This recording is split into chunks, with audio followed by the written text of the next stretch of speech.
HDPE1200高速节能型管材生产线。设备工艺经优化后，开机到合格成品效率大幅提升，可为用户节约原材料的浪费和人工。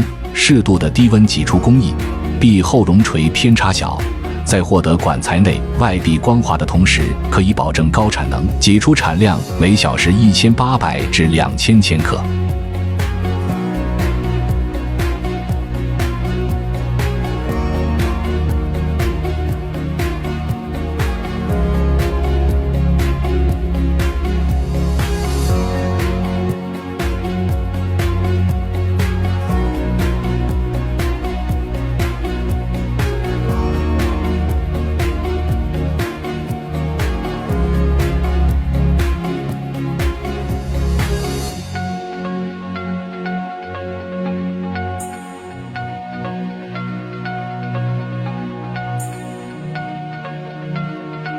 A global